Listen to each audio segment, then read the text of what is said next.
सारे के सारे जजेस में ये नुक्ता कोई मुत्तफ़िक अलह किस्म का बन गया है कि वाकई इलेक्शन कमीशन ने उस फैसले की तशरीह गलत की और उसके नतीजे में खुद ही तहरीक इंसाफ को इलेक्शन लड़ने से अमली तौर पर रोक दिया और उसके उम्मीदवारों को आज़ाद कंसीडर किया। जी बिल्कुल।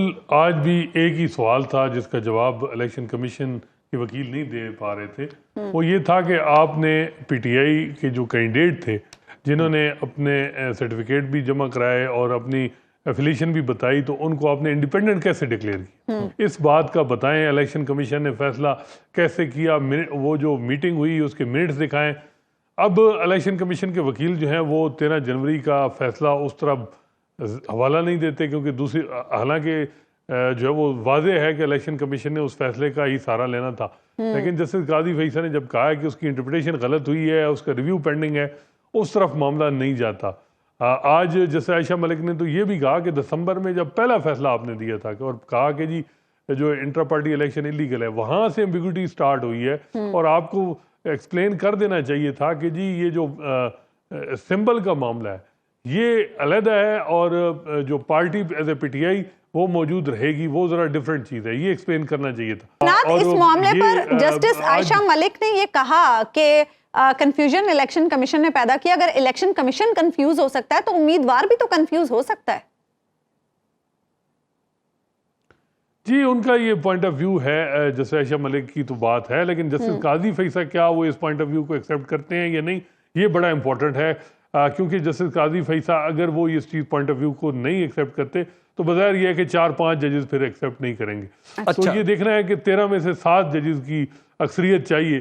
तो अब देखते हैं कि 7 की आज की जो सूरत हाल हमने देखी, इसमें तो बज़ाहिर ये लग रहा है कि जो है वो 7 जो है वो इस मामले को करेंगे कि कम अज कम जो आज ये लगा कि मेजॉरिटी जो है वो इस मामले में, तो उनका ये बात है कि जी ये जो माले गनीमत में जो 78 सीटें दूसरों को दे दी गई हैं, पीपल्स पार्टी नून लीग, कम अज कम ये नहीं हो सकती। इस मामले में मेजॉरिटी जो है वो कम अज कम इस मामले पे है।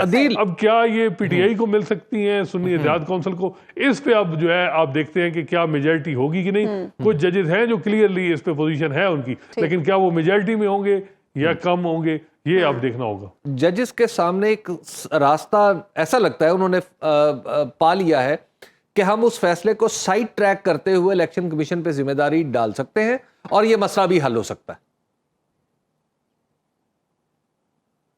जी बिल्कुल। जजेस कर्टेसी दिखा रहे हैं, वो जजेस उसको आर्डर पे कोई क्वेश्चन नहीं कर रहे। एक जो रिव्यू पेंडिंग है, मेरा ख्याल है रिव्यू तो अब इन्फ्रेक्चुअस ही हो गया। अब रिव्यू का क्या अहमियत क्या है जब इलेक्शन हो चुके हैं, अब उसमें क्या।